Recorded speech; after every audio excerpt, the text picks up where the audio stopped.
in every thought, in every movement, in every motivation. Self-expression. Isn't self-expression really self-direction? How you think, how you move, how you motivate yourself? It is. And ambition is a result of self-direction. Positive self-direction says, I know who I am and I know where I want to go. I am accumulating knowledge and experiences and feelings and philosophies that will help prepare me for opportunities that I know will show up without notice. You've already spent a great deal of time thinking about it.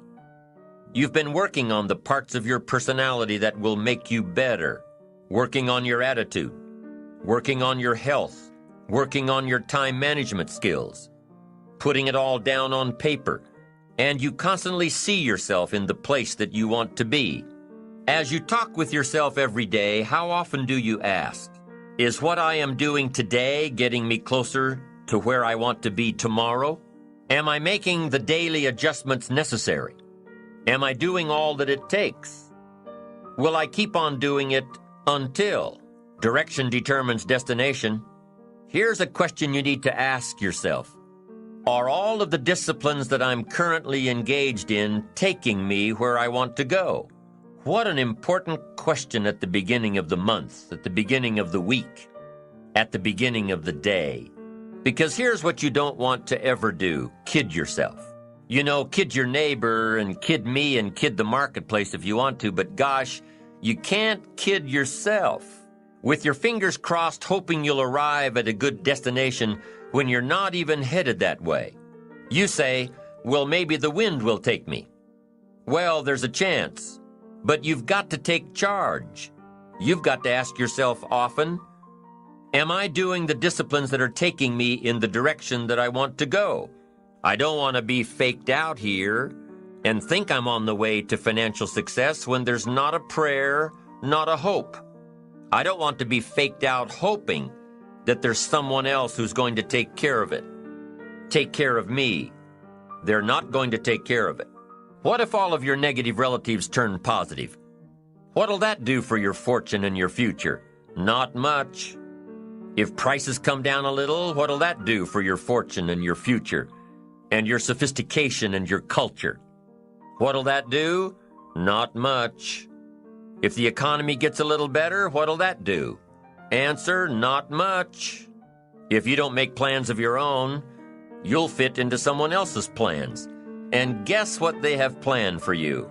You're right, not much. Most people wake up every morning counting on this not much list. And that's why what they have is not much. Not much hope, not much promise, not much progress. They're driving what they don't want to drive, living where they don't want to live, doing what they don't want to do. Forget the thief waiting in the alley to snatch your purse. What about the thief in your mind? Lazy, not stimulated by thoughts and questions. Don't become a victim of yourself. Ask yourself these questions. Is this the direction I want for my life? Is it someone else's direction? Is it a goal that I have been ingrained with since my childhood? Is it my parents' or my spouse's or my boss's or my children's? Is it mine? Ask yourself these questions. Debate them if you will.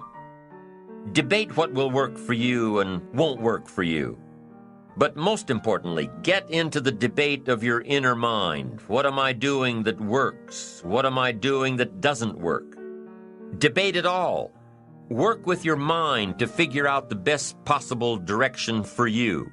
Your self-direction. Direction must be your own, or it can end up being damaging. Damaging to your soul, damaging to your spirit, damaging to your health.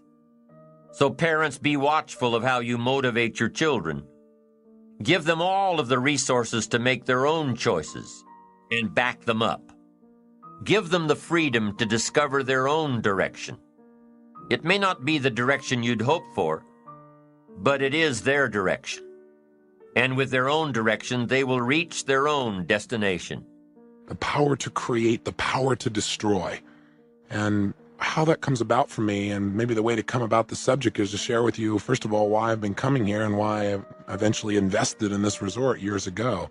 I've had the incredible experience of being transformed literally every time I come here. When I come back to the States from here, I'm more energized and more revitalized than virtually anything else that I do.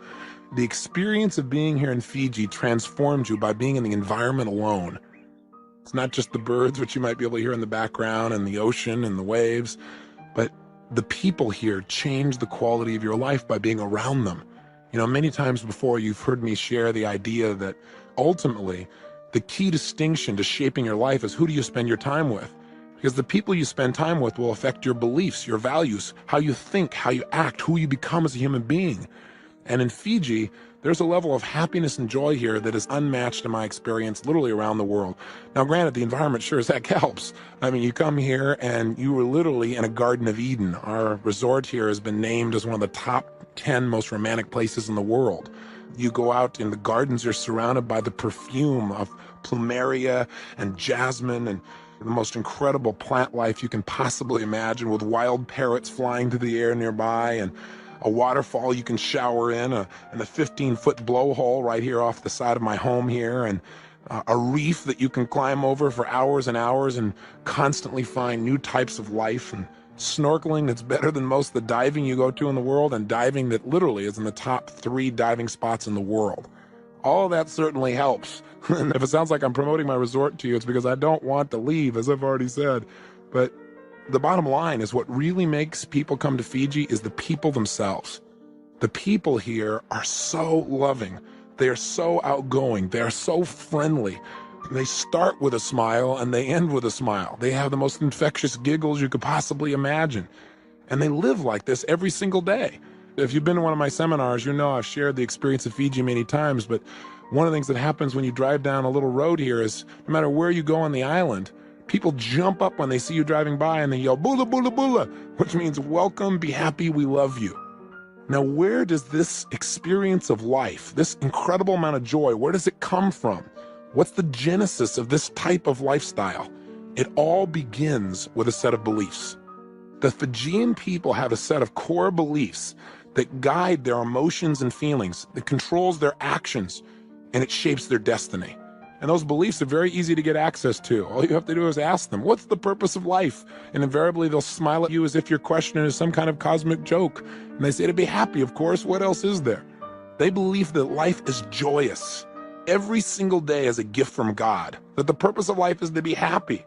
And that everything in life, if it's not working out right now, it eventually will. All you have to do is have a little faith, take a little action, that, this too shall pass. And these simplistic core belief systems create within them a sense of optimism like few places you've ever been in the world, a sense of positive expectancy that guides their behavior and the quality of their life. And it's infectious.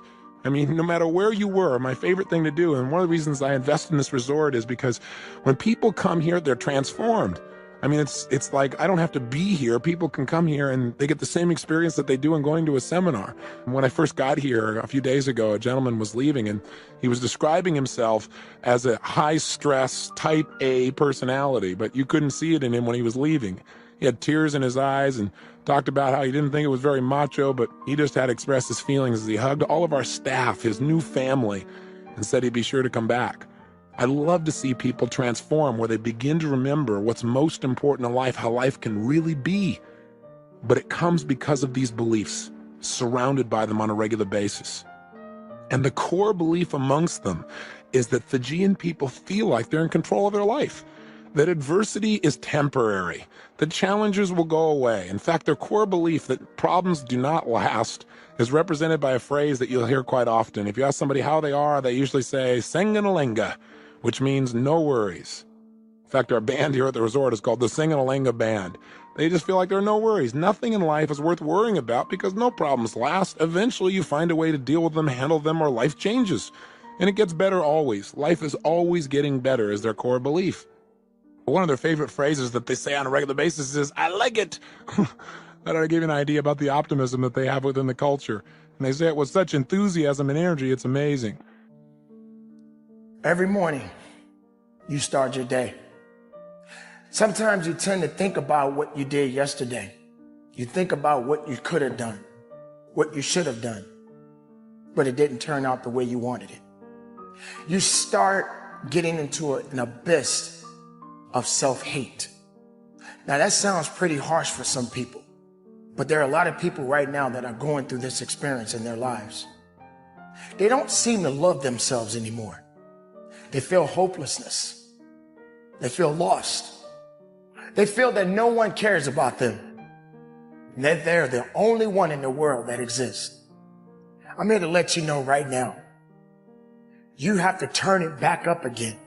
You got to get into a position where you start to realize that if you don't love yourself, then no one will love you. And you have to stop depending on chasing people to love you. How can you receive love if you don't give yourself enough love within yourself? How can you understand what it means to love if you don't love yourself within? Get it. You've had some hard times. I understand it. It's been a tough road for you. But I want you to think for a moment. Do you really have it that bad?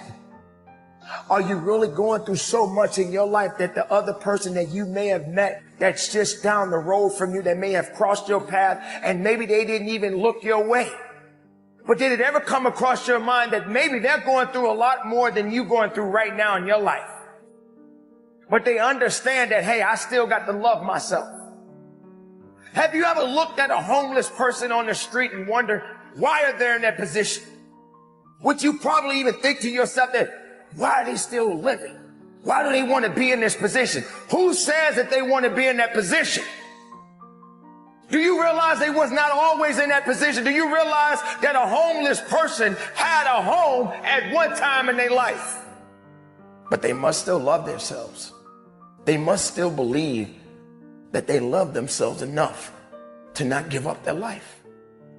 So while you're sitting around wondering about all of these things that you're dealing with, give yourself a chance and start loving yourself. Give yourself the opportunity to stop hating yourself within and start giving love, unconditional love of yourself. And stop giving in and hating on you. Are you worried about what people think? Are you concerned about being in a certain group? You need to feel important, but these people don't make you feel important. You don't need their permission to feel loved.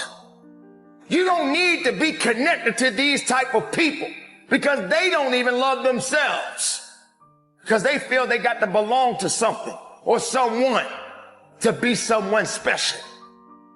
Since the day you were born, you were special. Since the day you were born, there was something already ready for you. You just got to go after it and believe that there's something waiting for you, but it won't wait too long. Because you got to have enough love within you to get what it is that you are seeking. See, we always on a mission. The mission of success. The mission of believing. The mission of loving. There is no time for hate. Hate is not going to build you up. Hating yourself is not going to make you strong. You're concerning yourself about what people think about you. What they think is all they can do is think. Thinking doesn't necessarily get you anywhere, but doing is another. And you, my friend, need to be doing the right thing and loving yourself. Put your arms around yourself and give yourself a kiss and believe that you matter. Love you. No matter what the world is doing, no matter what the craziness that we are facing. Have enough sense and enough idea within yourself that you are special, and you must understand that your love matters.